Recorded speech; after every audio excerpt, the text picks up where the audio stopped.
Bine v-am găsit, bine v-am regăsit, dragilor din Zodia Săgetător, oriunde v-ați afla.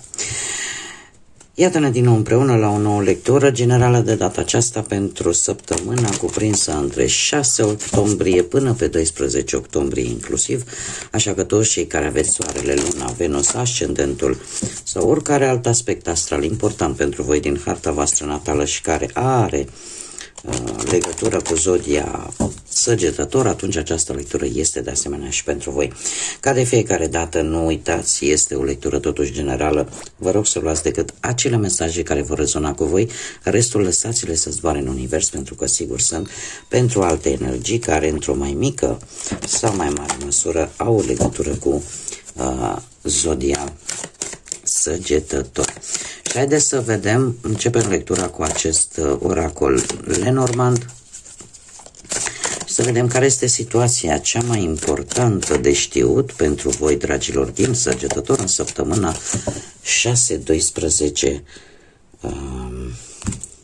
octombrie. Să vedem.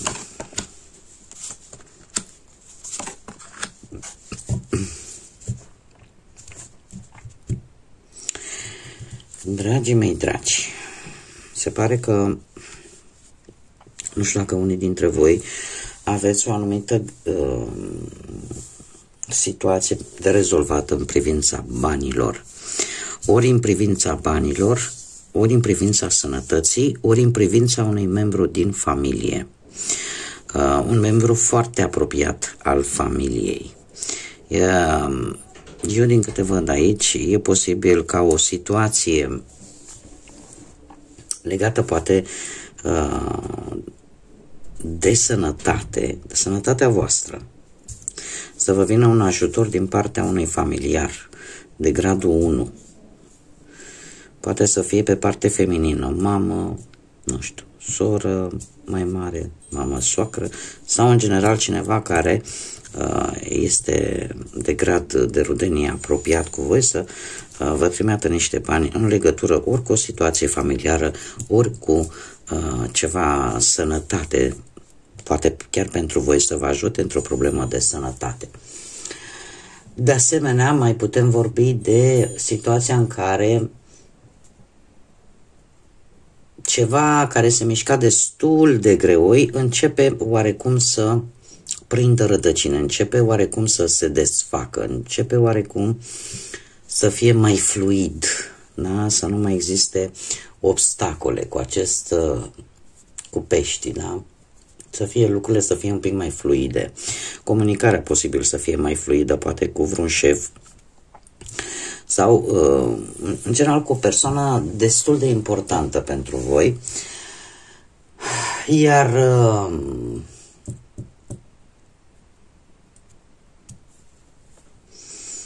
cam atât din câte văd eu aici, cam asta mi-a atras mie atenția. Sau e posibil și vreun șef, vreun asociat, nu știu, să vă ajute, poate să, nu știu, într-o afacere, mult tind să cred că e vorba de ori de familie, ori de sănătate. Asta așa, la modul sincer vorbind. Niște bani de care voi aveți nevoie pentru aceste două lucruri.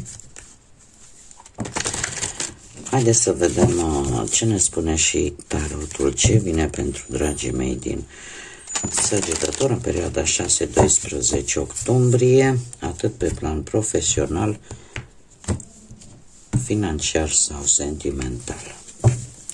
Și haideți să vedem. Dragilor, pe plan profesional sunteți pe punctul de a lua o anumită decizie. O decizie destul de importantă, o decizie în care parcă nu vreți să, cum să spun, decizia voastră să fie una cât mai logică, cât mai rațională. E posibil să fi trecut printr-o perioadă de blocaj în care ați așteptat un răspuns.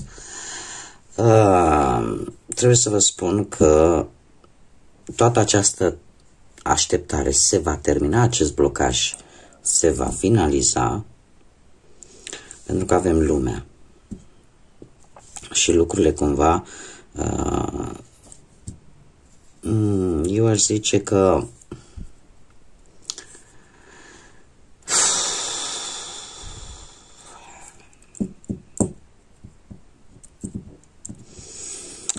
așteptarea se termină, dar odată cu ea răspunsul care vine nu o să fie tocmai unul pe placul vostru, posibil. Pentru că ori se termină un contract de muncă pe o lungă perioadă de timp, iar tocmai din această cauză, deci una din deciziile care, sau alegerile pe care voi trebuie să le faceți sunt foarte dificile.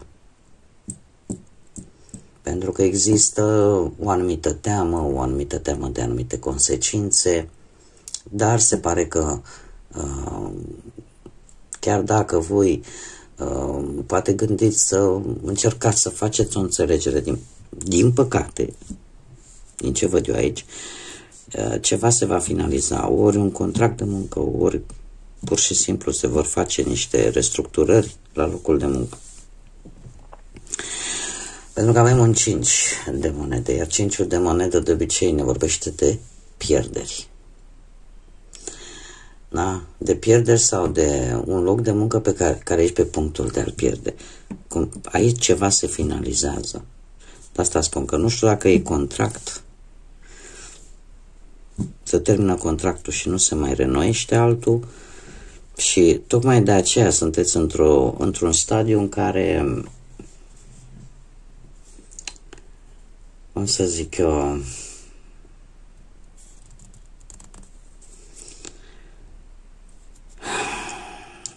se fac restructurări. Și e posibil ca unii dintre voi să rămâneți fără job. Eu știu că nu sunt cele mai bune vești, dar astea mi le arată cărțile și mai ales în vremurile care le trăim, mi-ar place să vă dau vești bune.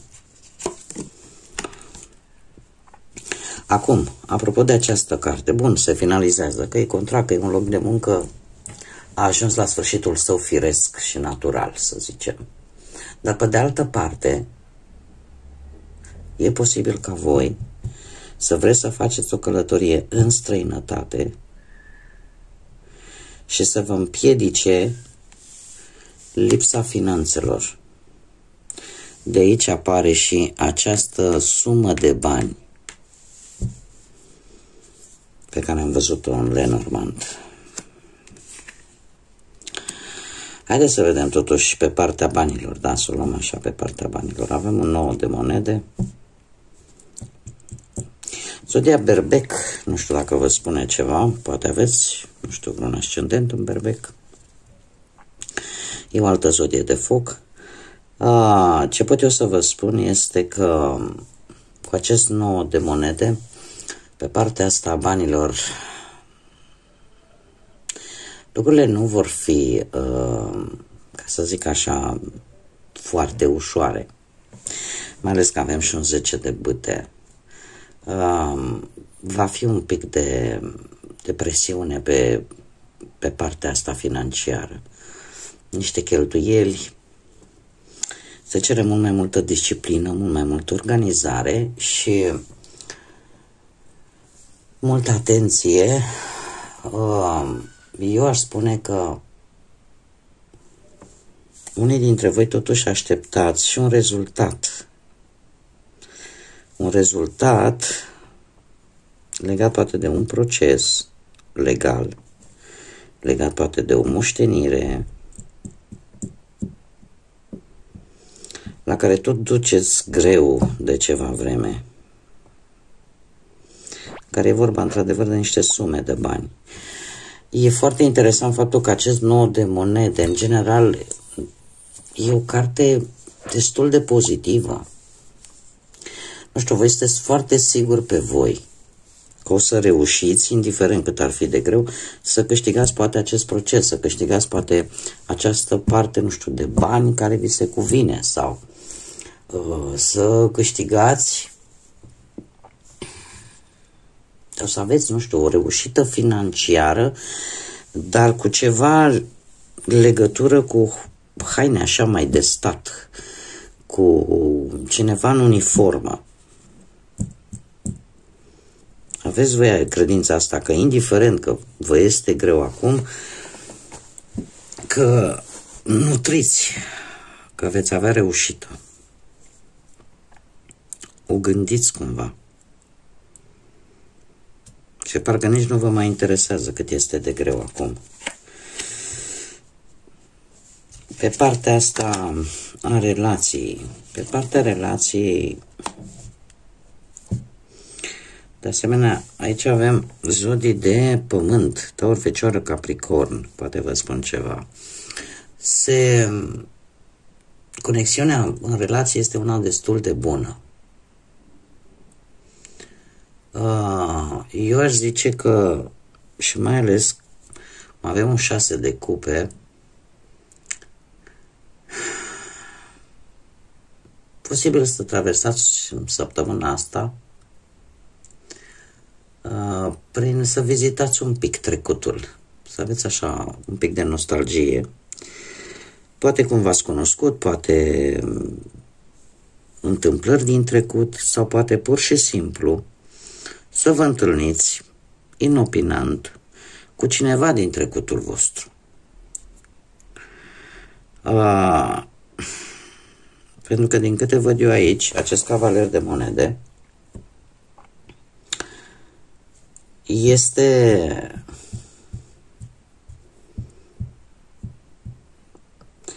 are o legătură cu trecutul vostru.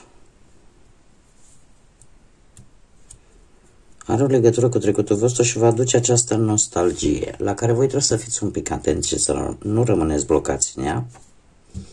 Să încercați cumva să ieșiți totuși din această nostalgie, pentru că știți cum e, când dă realitatea cu noi de pământ,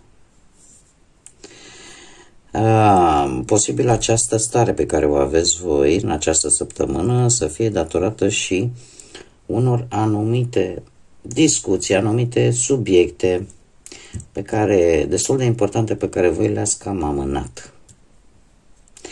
Le-ați cam amânat și oarecum e un moment tare bun încât nu cineva trebuie să fie responsabil, să aibă un comportament responsabil. Da? Și să trebuiască discutate. Să trebuiască discutate. Va să fie și ceva care s-a întâmplat cu ceva timp în urmă, dar care nu s-a discutat. Și asta poate să fie. Dar se cere sau poate o promisiune din trecut care nu s-a ținut și poate a venit momentul să se țină. Dar asta nu e ceva care să nu se poate rezolva. Nu văd probleme majore, să zic așa, în relația voastră în această săptămână. Cei care sunteți singuri, aș zice că sunteți într-o perioadă în care schimbările au survenit în viața voastră așa pe nepusă masă și din păcate nu v-au adus lucruri foarte bune, să zic așa, v-au arătat fața aia urâtă a unei relații cu probabil o persoană total nouă care a intrat în viața voastră și care, din păcate, a promis mult, dar a făcut foarte puțin. Iar lucrul ăsta, logic îți va aduce decepție, logic îți va aduce momente destul de dureroase și această schimbare dramatică cu care a venit această roată a destinului. Avem un paj de bâte care îmi vorbește de posibil cineva mai tânăr ca voi sau cineva care are un caracter foarte copilăresc, așa aventuros. Și eu aș spune că acest personaj, paradoxal, chiar dacă voi treceți prin schimbarea asta și prin durerea asta, totuși vine cineva nou Vine cineva nou în viața voastră, cum am mai spus, posibil tot dintr-o zodie de foc, Berbec, Leu sau chiar Săgetător, cineva care te va atrage nu neapărat cu fizicul său, ci mai degrabă cu atitudinea pe care o va avea. Și într-un fel sau altul te și ajută să ieși din această decepție, din această dezamăgire pe care ai avut-o. Haideți să vedem și ce mesaj important am pentru voi, dragilor, din Săgetător în săptămâna 6-12. Care este mesajul? Mesajul important pentru voi. Onestitatea, cinstea. Ce ne spune? Spune așa: fii cinstit, cinstită cu tine însuți și cu ceilalți, pentru că adevărul vă eliberează, ne eliberează pe toți. Pe partea asta de lumină unde ar trebui să mai lucrezi, la transparență, încredere și autenticitate, iar pe partea de umbră la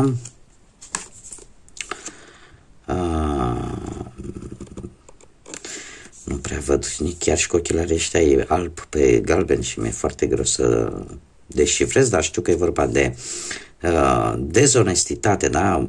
Să lucrezi pe partea asta de umbră la tot ceea ce nu este onest și la secretomanie.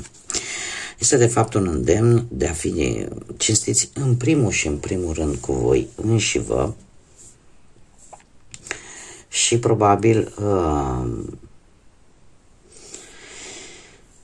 a încerca poate să aveți încredere mai mult în voi, să acceptați poate un adevăr sau să spuneți un adevăr, pentru că lucrul acesta te va elibera. Se pare că în această săptămână nu e loc de secrete, nu e loc de lipsă de onestitate, iar lucrurile trebuie să fie cât mai transparente și cât mai autentice. Dar este ceva legat strict de acest adevăr, care de multe ori, da, era o fabulă cu adevărul și minciuna, unde minciuna era foarte bine îmbrăcată, iar adevărul era săracul goluț. De ce? Pentru că adevărul nu ascunde absolut nimic. Adevărul e unul singur, pe când minciuna mai pune o haină, mai pune o haină. Așa că îndemnul pentru voi, dragilor, pentru această săptămână este să fiți cât mai autentici, cât mai transparenți și cât mai cinstiți, în primul și în primul rând, cu voi înșivă. Bun, dragii mei, cam atât am avut pentru voi. Pentru această săptămână trebuie să vă spun așa per general, pentru că mă apropii de finalizarea acestei serii de lecturi pe zodii, să știți că e o săptămână complicată pentru aproape toate zodiile. E o săptămână foarte complicată, așa că mare grijă, în primul și în primul rând, cu Mercur ăsta care a intrat în Scorpion, mare atenție la dialoguri. Este adevărat, e bine să fie dialoguri și cu o comunicare cât mai cinstită, cât mai onestă, cât mai profundă, cât mai transformatoare, dar să nu uităm că pe 7 avem și o lună plină în Berbec, un alt semn de foc. Trebuie făcută totuși cu inteligență. Trebuie făcut totuși într-un mod cât mai asertiv, cât mai echilibrat, pentru că e posibil totuși ca aceste comunicări să creeze foarte multe neînțelegeri și situații destul de tensionate.